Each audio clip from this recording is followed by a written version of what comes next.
Hello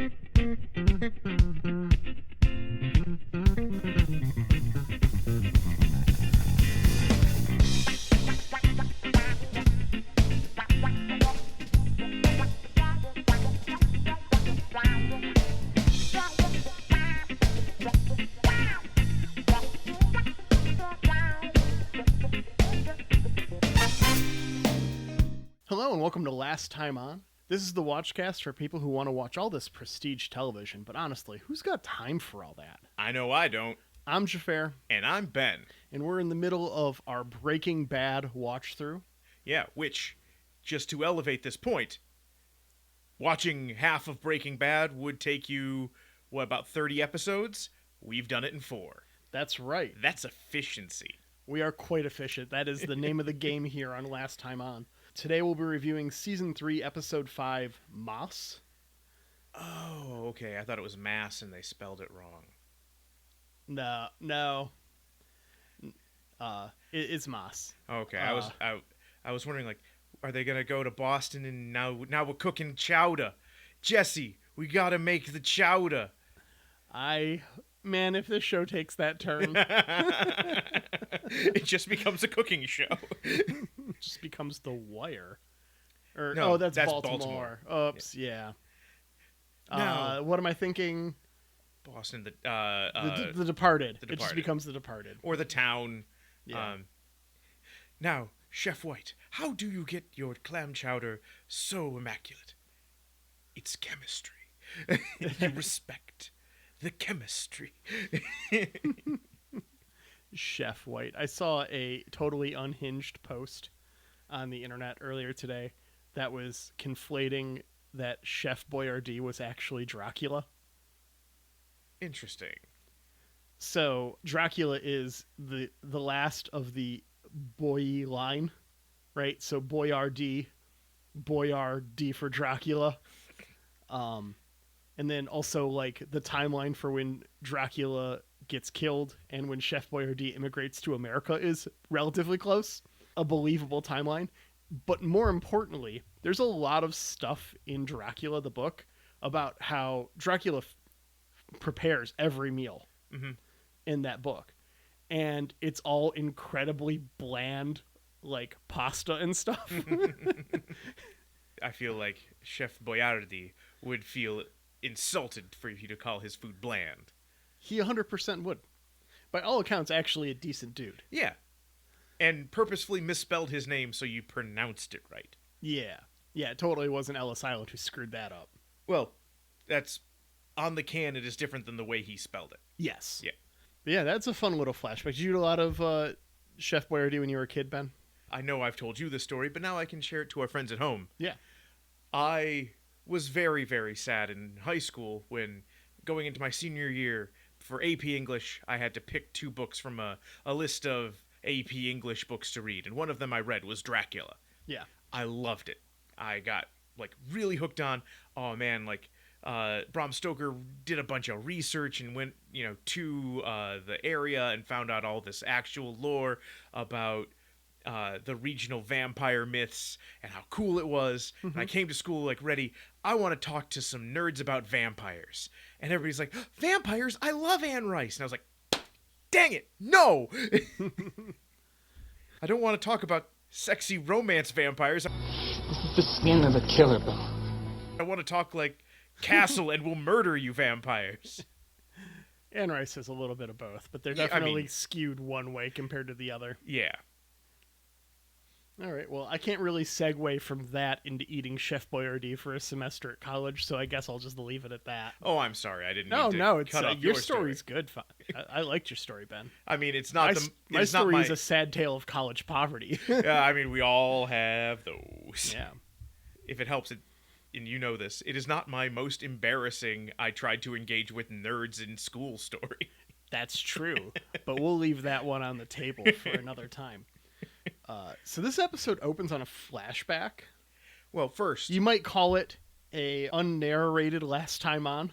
I actually was a bit concerned, did I start playing the wrong thing? Oh, 100%, because it lines up too perfectly with the episode we watched last. Yeah. Which leads me to believe we might be stumbling upon something, Ben. Oh, what's that? We might actually be watching Breaking Bad as intended.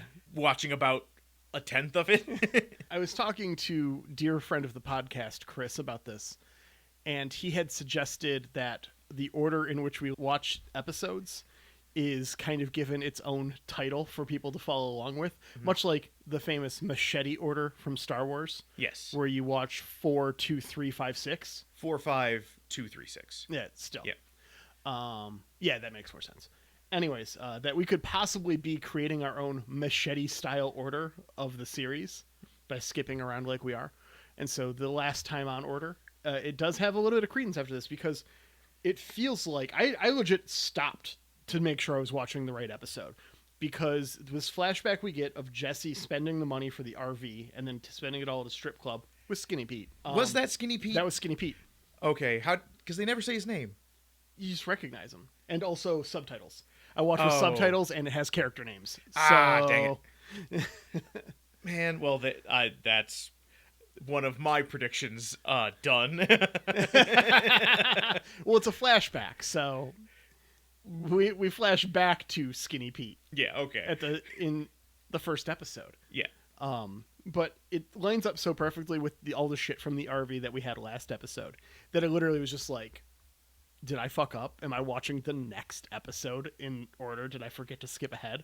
Yeah. So like, nope, I didn't. Nope, this is the right one. This just... I'm very happy about it because I appreciate the RV, but it makes me feel like the oft touted and complete BS line from Sex and the City of, New York's really the fifth character. This really feels like they're leaning into the RV as the third main character. Yep. So after this flashback, we go to theme. Well, first, before that, I will admit, I have never set foot in a strip club. Okay. I can, in some ways, I can understand the appeal. What I do not understand the appeal of is sitting in a back room watching your friend get a lap dance. That's weird. That feels weird. It's so fucking weird. I have been in 2 strip clubs in my... Well, I have gone to 2 strip clubs where I didn't know someone and I was visiting them at work in my life, because I've done that outside of going to a strip club to go to a strip club. And I did not want to go, but it was a bachelor party and it was the thing that was happening. Mm-hmm. And I went to support my friend and go on the bachelor party, much more so than I was ever interested in going to a strip club. I don't know the reality in which this happens. Yeah. I'm by no means an aficionado. I have not been to enough strip clubs to speak with any kind of authority here. And to be perfectly honest, that was, God, I think I was 19 or something. This was a long time ago. And it's just this feels fucking weird, man. Yeah. Also, I had to wonder, because we see the outside of this place. It does not seem nice. It is not Henry VIII, no. No. And at a certain point, they have 5 or 6 strippers in their one back room. And I'm just like, how many people does this place employ?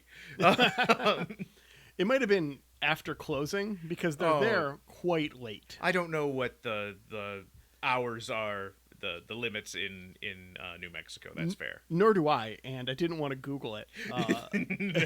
I don't want to know what that does to my algorithm. But I assume because they make it to morning and the parking lot is empty, that they were there significantly later than normal operating hours. Fair. So yeah, we see this flashback. We see the RV. And we go to theme and we come back and we see Skylar and some rando named Ted. They do a bit in this that I absolutely love, which is finding new ways to show how dumb Jesse is. He pays his friend Combo to steal an RV. And it's just he doesn't ask any questions about it. Yeah, why are we at your parents' house? Yeah. So if you were ever like, man, where am I going to find an RV for $1,700? And somebody's just like, I can get you an RV for $1,700. Do not give that man $1,700. All right. So we go to theme, and when we come back, we see Skylar and some rando named Ted. who's Who got the a fuck is Ted? Have you met Ted? Who the fuck is Ted? We find out who Ted is in Yes. this episode. We find out Ted is Skylar's boss. We also find out Ted has a heated bathroom floor. Which doesn't seem like something you'd need in New Mexico. Agreed. This is bathroom hubris right here. Right, like, I have considered, I just redid my kitchen last summer when I moved into the new house here.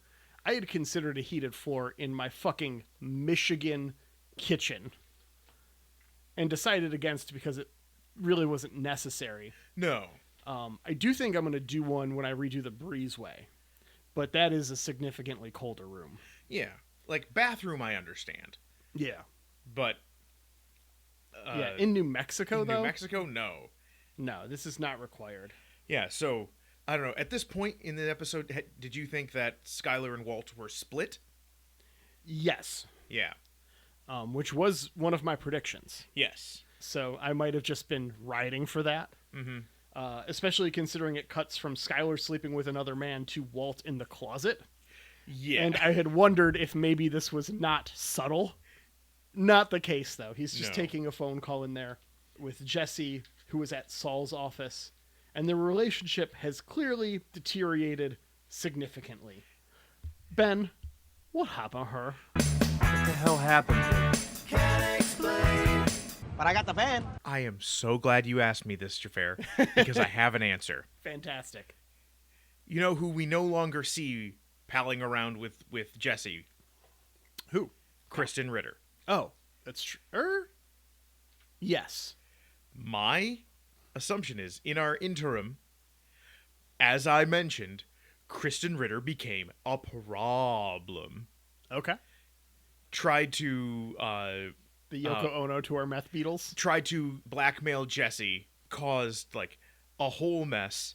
Is the reason why the heat that we see bearing down on them is starting to bear down. Okay. She lets slip, oh, my, dumbass boyfriend is going out into the desert in an RV to cook meth. And Walt had to get rid of her. Oh. Walt holds this completely understandably against Jesse. I had to murder this young woman because you couldn't keep your crimes to yourself. Mm-hmm. And we're done. So that is what happened to her. Okay. Over at the RV, Hank and Gomez are scoping it out. Well, at an RV. Yes, at an RV, not the RV. Also, Gomez! I was so happy Gomez is still a going concern. Yeah. Although that seems like it might not be the case coming forward. But I do think, well, we'll talk about that when we get to our Yeah. past predictions.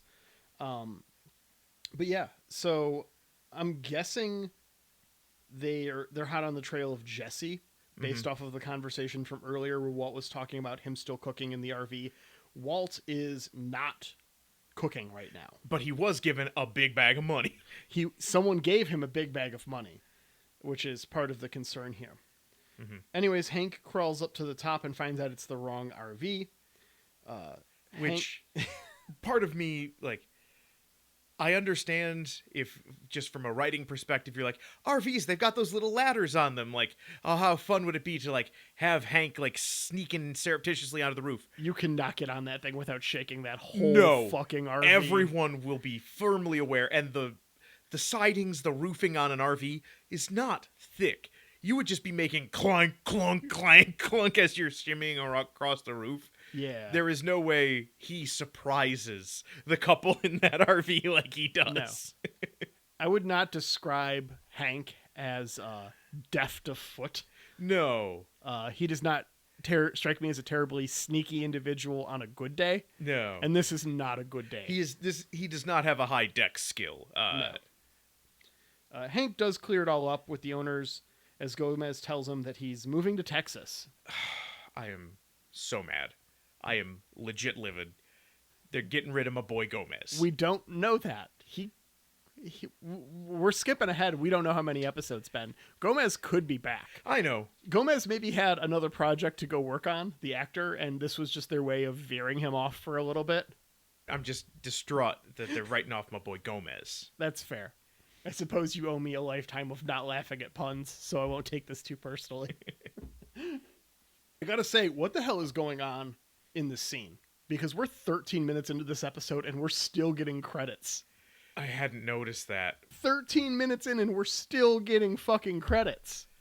That's obscene. That is a lot. Hank goes home for a shower while Marie complains about work-life balance. And apparently her psycho morning routine is a going concern. And they do have an argument about, like, it's okay after what happened in Mexico. And I'm just like, what the fuck happened in Mexico? This is one of those times where I'm really starting to regret our method of watching. There's a bit later that made me, like, really, like, I desperately want to go back and find out what is the reference for this, and I'm sad I can't. So we get to that. There's a little bit in between us hearing about El Paso. Yes. And I do have a theory. Okay. So we'll get there. Right now, Marie is just like, hey, I talked to Mrs. Gomez. Yeah. I know they're leaving. I assume you're going with them, right? Like, yeah. And he's just like, no, this is long term, and I'm not going. I'm sticking around here.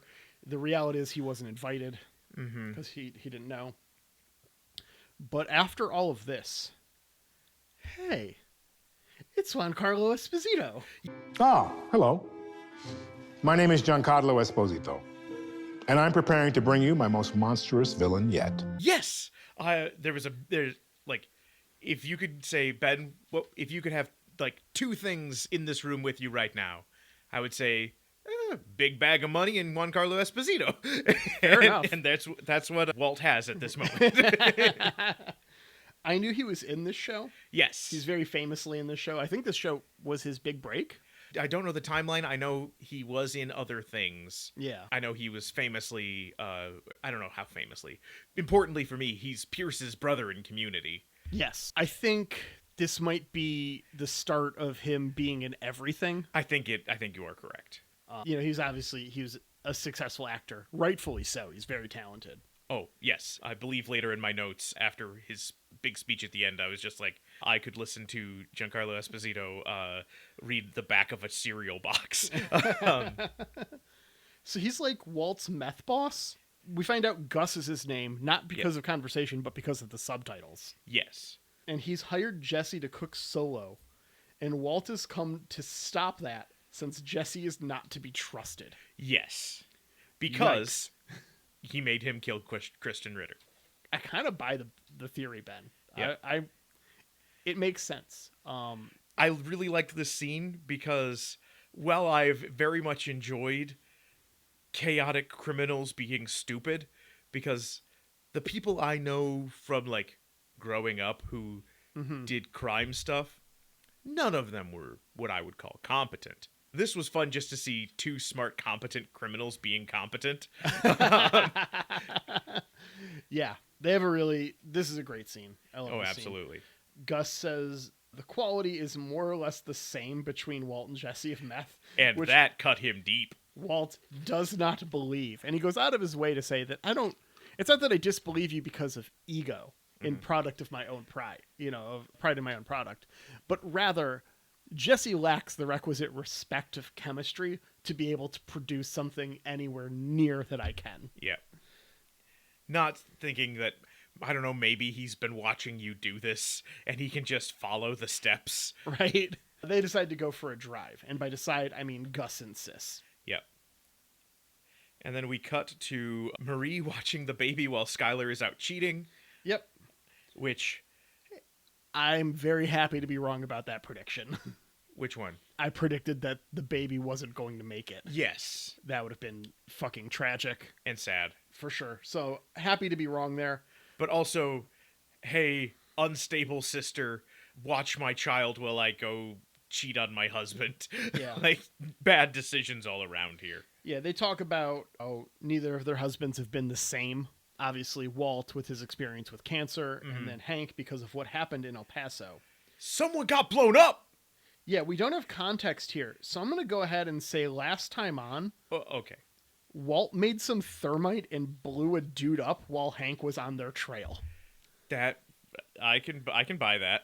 It lines up with what we've seen him do already, and it would make some sense to be something kind of fucking horrific to witness. And also apparently keeps them on the same path. some shit went down. People got blown up. I am now really, really worried about my boy Gomez in El Paso. You should be. Maybe. I don't know. We'll find out, I guess. Maybe we won't. Maybe we won't find out, Ben. Maybe you got to go back and watch the show just to find out what happens with Gomez. Can't do that. That's not how it works. Well, we'll finish this show at some point, and then you can go back and watch it at your leisure. No, because then I'll have to be watching the next thing. That's fair. There's time in between. It's not like you also have to watch Babylon 5 for another podcast right now. Yep. And possibly V very soon. I'm going to be busy podcasting a lot. Yep. Anyways, so Gus has taken Walt to a launderer Yep. with a secret basement and a upgraded non-mobile meth lab with some industrial equipment and a quota of 200 pounds of meth per week. Xhafer, how many contractors do you think were required to build that lifting laundry machine secret tunnel?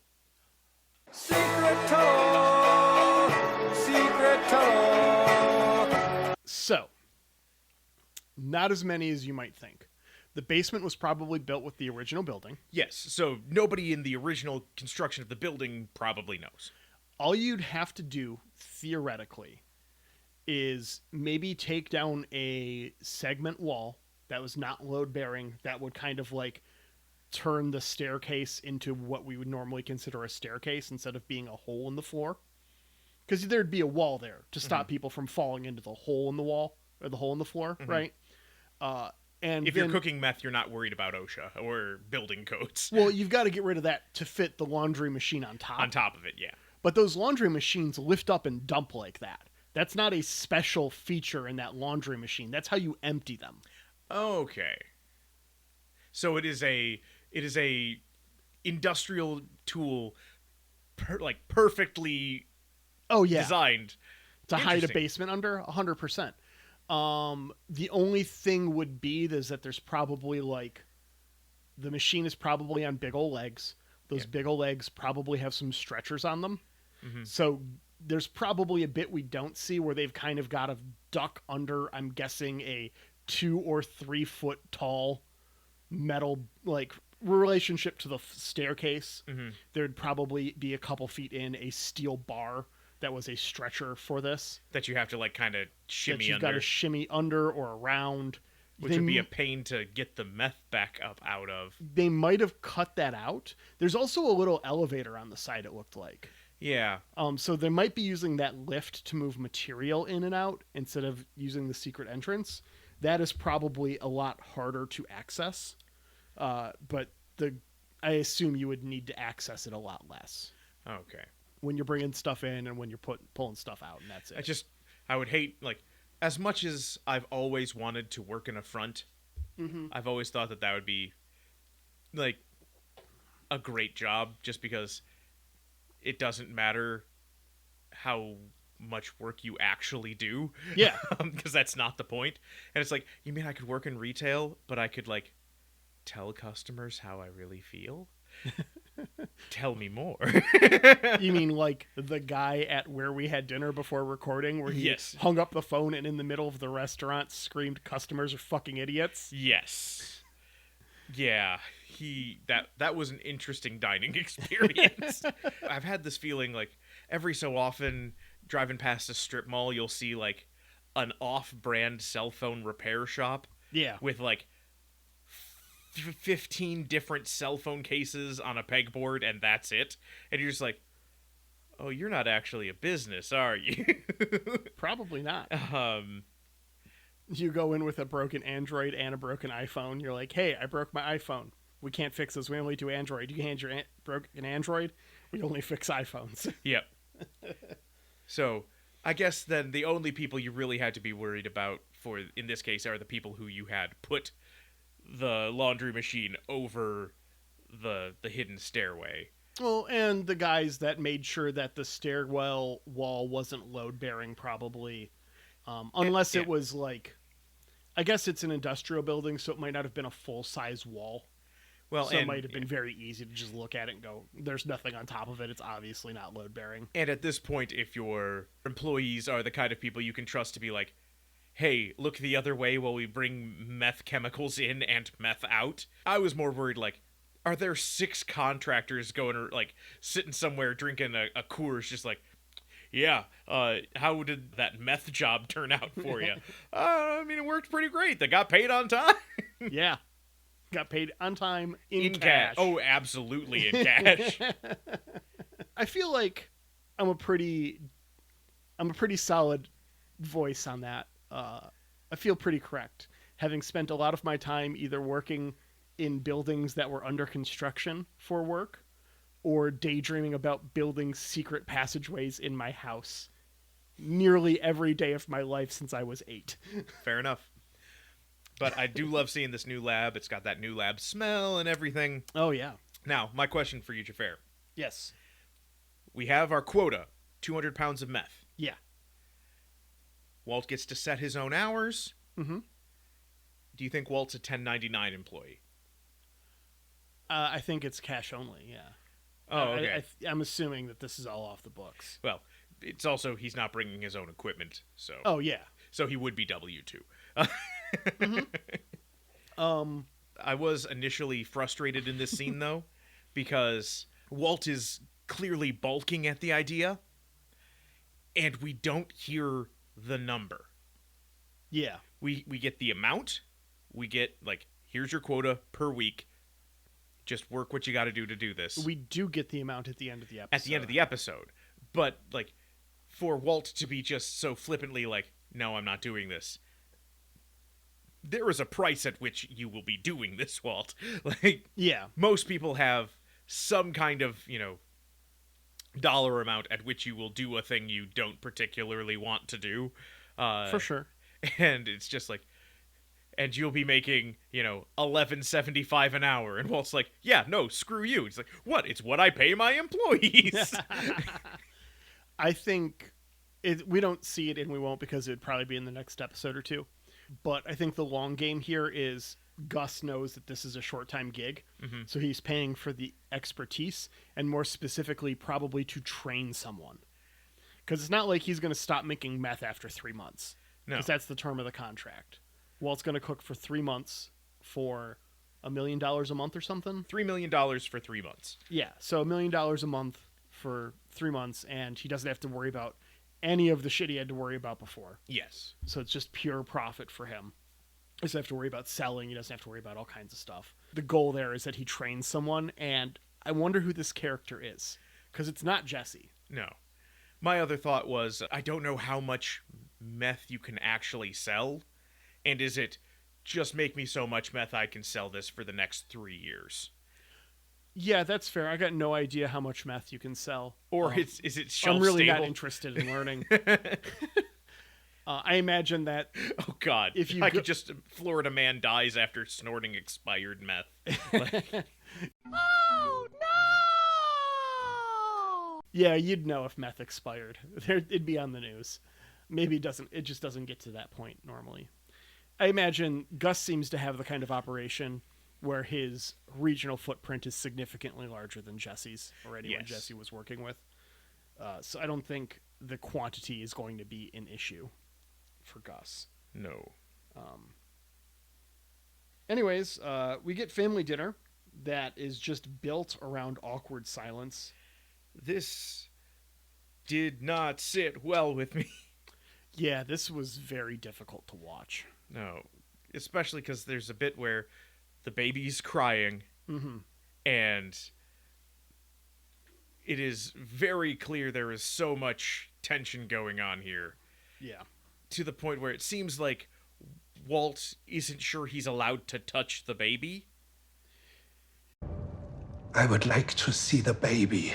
Yeah. And, like, he seems like, can I comfort the child? Looking for any kind of, like, affirmation from Skylar. Yeah. And I'm like, well, you guys are having your little shitty staring contest. No one is tending to the baby. There is a fucking baby. Help the goddamn baby. Right. Skylar does give Walt permission, and as Walt holds the baby and, like, cries. I'm guessing this might be the first time Walt holds the child. Yeah. Skylar leaves. Yep. Like, can't even be in the room while he's holding the baby. Hank, meanwhile, has gone through every RV that matches the description. Gomez is having a going-away party.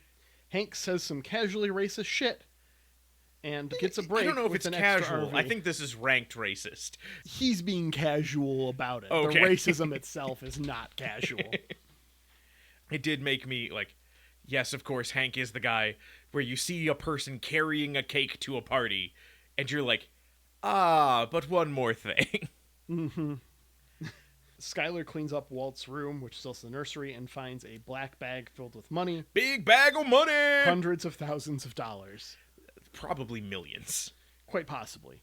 It's a ton of money. Yes. After this, we find out Tom is Skylar's boss during what I thought was a therapy session. Me too. And then we find out it's her lawyer, who's all like, you're using me as a very expensive and undertrained therapist. Yes. And that lawyer knows about Walt. And Walt knows about Ted. Yeah. That was surprising. Yeah. So Skylar wants a divorce, but won't sign the papers to do a non-mutual divorce. Right. She only wants a divorce if Walt wants a divorce, but she wants Walt to want a divorce. The fuck? It's amazing that we made it this far into the show, and this is the first time I felt lost. We've watched 4 episodes in 3.5 seasons, and this is the first moment I truly felt I had no idea what was going on. Well, so we find out, this is an important thing, we find out the relationship between Skylar and Ted is not just affair partners, but it's that it's her boss. Yeah. Which kind of lends some credence to the Marie calling and being like, aren't you at work? And she's like, yeah? Mm-hmm. You're sneaking away from work. I'm looking at my boss right now. Yeah. So we don't know what Skylar does, and we don't know what her boss does, which is where I need to ask you, Xhafer. What happened to her? What the hell happened? But I got the van. I can tell you what didn't happen here. Well, that's not what I asked you. No, but you want to know it. It's Skylar didn't write anything. Oh, I firmly believe that. I don't think Ted is a copy editor. 100% Ted is not a copy editor. No copy editor has heated floors in their bathroom in New Mexico. No. Obviously, Walt, with sickness and her not knowing about the meth for a period of time and not having money because they were clearly in dire straits for money for most of last season, had to get a side gig somewhere. I bet you it is a writing gig that she's just not doing. That would, like, she's a technical writer or something. My gut was telling me she worked for a real estate company. I don't know. Well, they need writers too. Yeah. Like, I mean, they still do for another couple weeks. ChatGPT is probably about to put all of them out of business. But yeah, some kind of writer of copy of some variety, just technical bullshit, writing manuals for products, something like that. Because her boss here strikes me as the type of, like, a project manager or something, maybe works at a place that makes a thing. Mm-hmm. So I think that's the kind of job she would end up in, knowing that she couldn't or didn't write her novel. Mm-hmm. All right. Yeah. So one thing that jumps out to me in this lawyer scene, Skylar decides to tell another person, hey, giant bag of crime money in my house. Yeah. This house is gonna get robbed. There's gonna be a break-in. Yeah. I mean, the lawyer, I'm sure, is on some confidentiality deal, knows too much at this point anyways, can't be a mandatory reporter, that kind of thing. Because she knows that Walt's a drug manufacturer. Yes. Or at the very least involved in the drug trade. And so she's like, there's a bag of money in your home. Guess what? You're complicit now. Because she's beautiful. She's powerful. She's complicit. Well, but it's also, hey, there's a bag of money in this house over here that they can't go to the cops about. Yeah. You know, you do not have to be the scummiest of criminals or the most unethical of divorce attorneys to be like, I know 3 guys who will go in, put on ski masks, and get me that bag. It's true. I'm sure Saul knows someone. Oh, I am sure. Anyways, when Skylar gets home, Walt is cleared out of the nursery, leaving only divorce papers behind. Where's the baby? Yeah. This is one of the problems about introducing children into TV shows. Is, like, for as much crap as people gave, like, 24 about when do they go to the bathroom, it's like, it's not following one character for 24 hours. There are times in between. You don't have time without a under 1-year-old. When she gets home, Walt has cleared out the nursery, leaving only divorce papers behind. Yep. Saul is still tending to Jesse, Who's getting clean. Yeah, he's sober. Good for him. If I had only believed that it wasn't forced upon him by his own terrible behavior. Oh, yes. That is absolutely...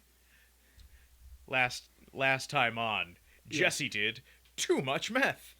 Yeah, I'm sure that's what happened. I mean, I can still be supportive of someone getting clean, but get your shit together, dude. Which hopefully he is. Anyways, Saul facilitates a meeting between Walt and Jesse where Walt gives Jesse his share of what he received, but tells Jesse he's done.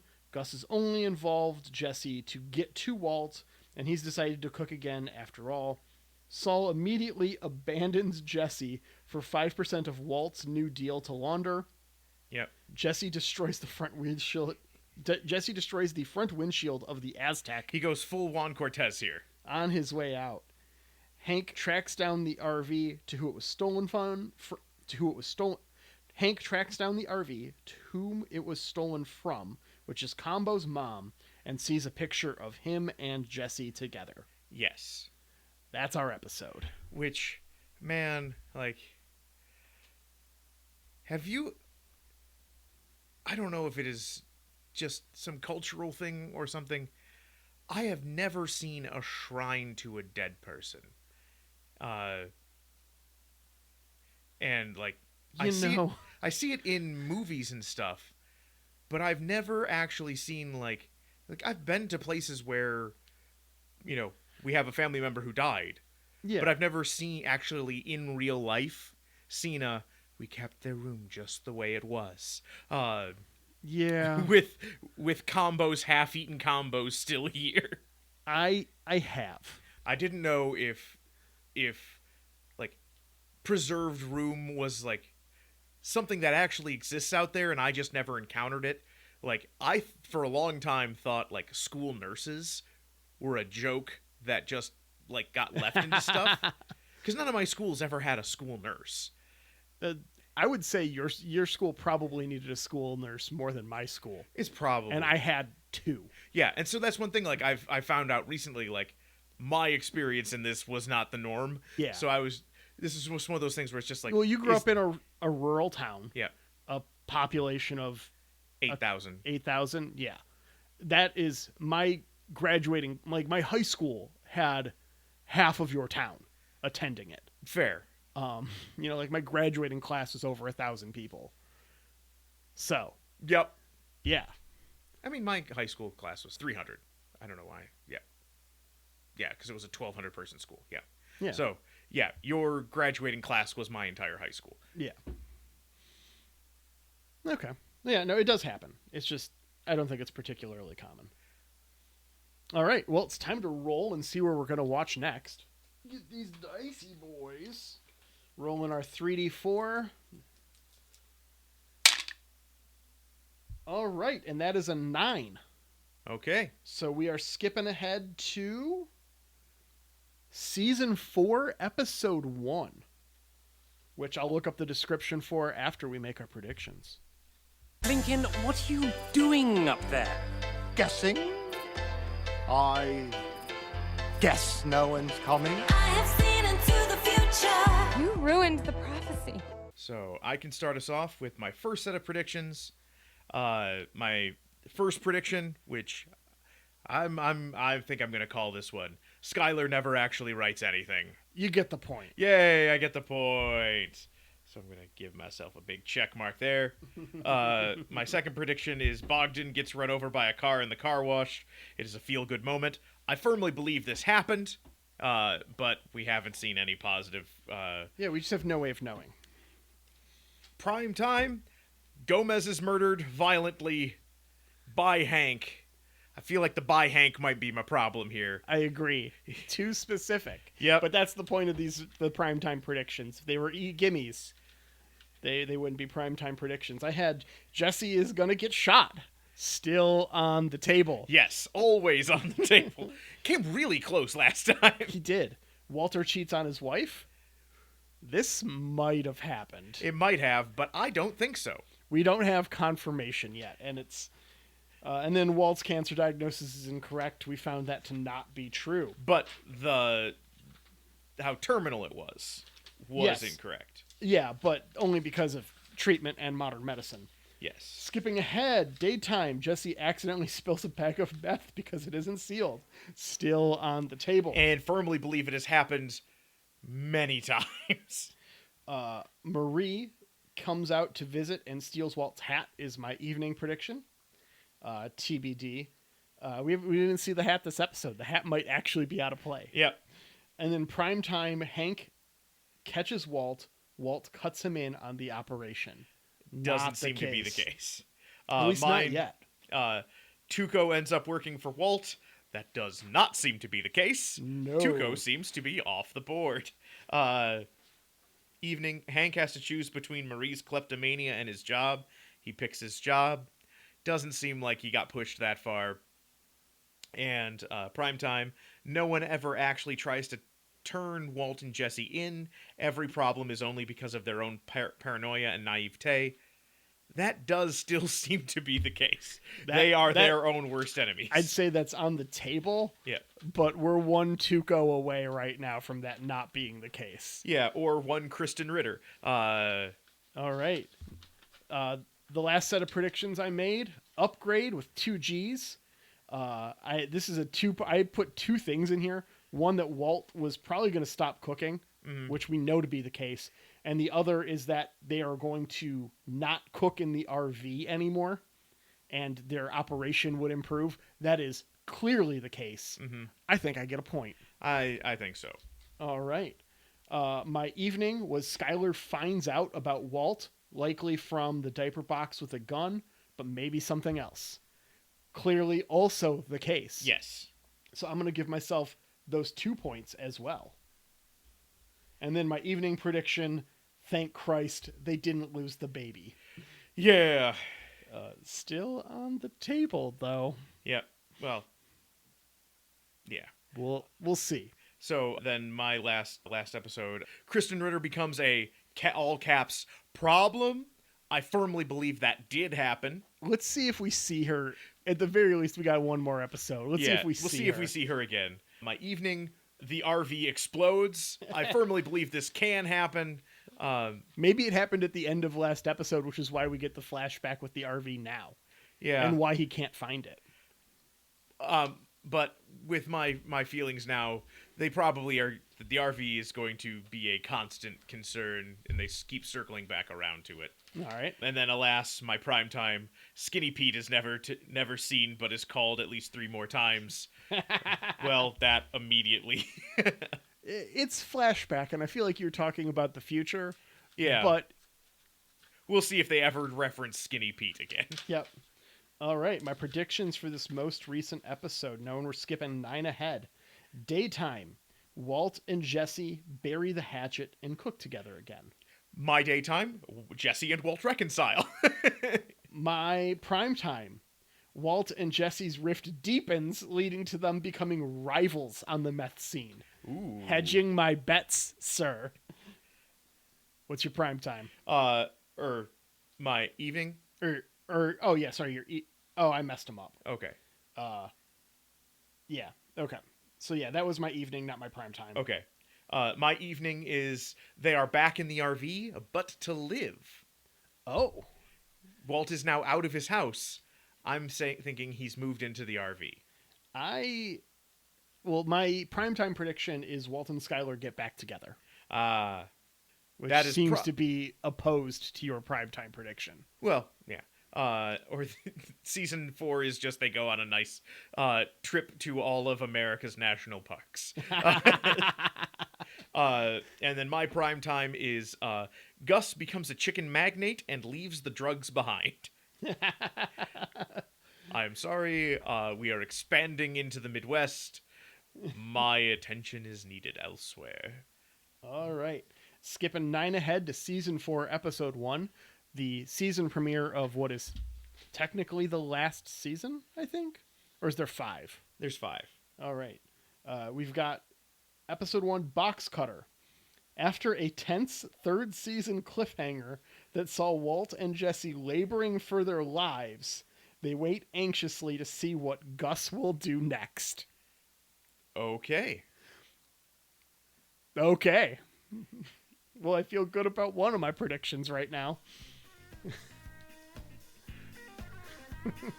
I think we're both going to be getting a point in short order next episode.